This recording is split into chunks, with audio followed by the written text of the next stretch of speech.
Okay guys, we have got paper. We've also got loads of scrap paper over there which you can't see at the moment. We have colouring pencils, watercolour paints, acrylic paints, pens, markers, glitter.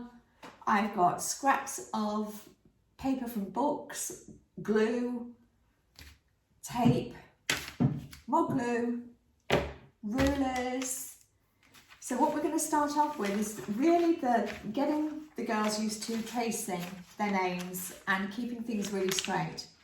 So what I suggest is that you get their name printed up just to begin with. Pop the tracing paper over the top and then using a little bit of washi tape or painter's tape, just attach it to a surface or together even, and that way when they start tracing they're not going to slip and the paper won't go all over the place, otherwise their lines might actually start moving around. So keeping these two nice and tight together means that we won't have any tears and any upset. So we are going to go and start creating our names. I'm going to have fun though myself. I'm just going to watch them and giggle. Right, okay, so first things first, I'll get my iPad out of the way. And we are, try and get this nice and flat so we've got no wrinkles. My table looks really dirty, I know, but it's actually my painting protective sheet that I put over our dining table. I'm not lucky enough to have a workshop. Anybody in Guernsey have a workshop that I could have?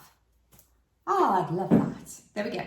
So I'm actually getting a piece of tape and I'm just going to go along the top like so and then fold it over. I'm not going to push down too tightly, but at least it'll stop it from moving around.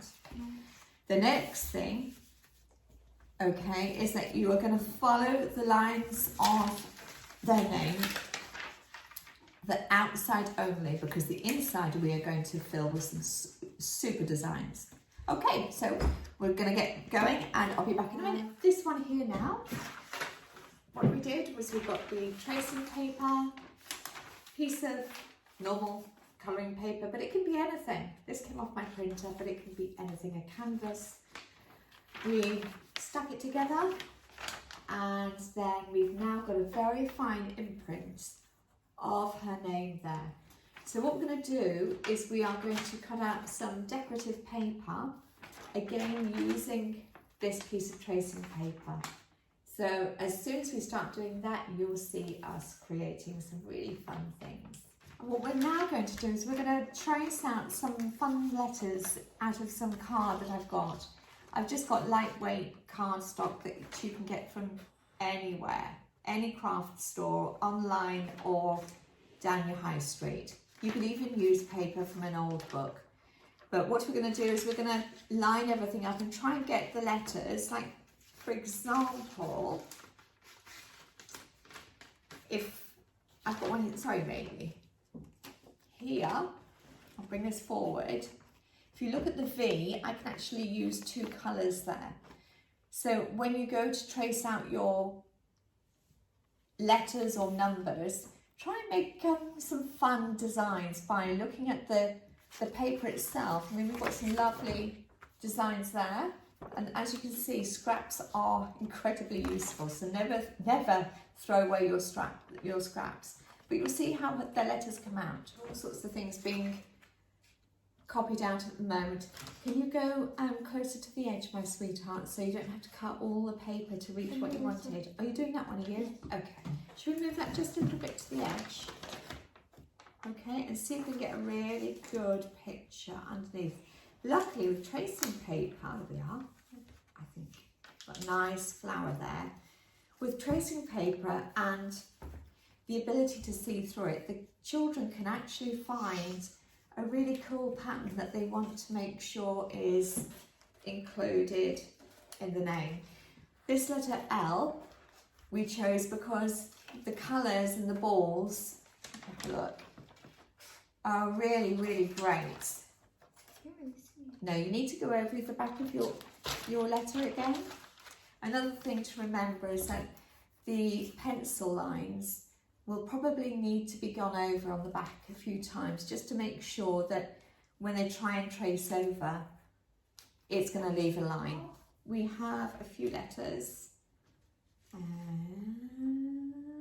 don't know if you can see. I don't tip it up just yet because we haven't glued them on. Yeah, because that's like the...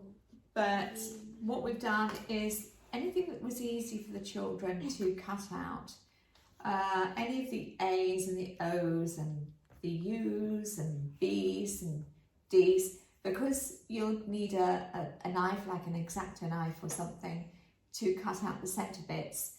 I've just asked them to do the ones that we can easily access and cut all the way around to the edges, like the L's and the V's, the T's, I's, things like that are really, really easy.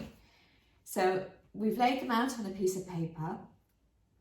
What we're going to do now is look at the colours, and we're going to choose some wet media now. So it might be ink pens, it could be watercolours, acrylics.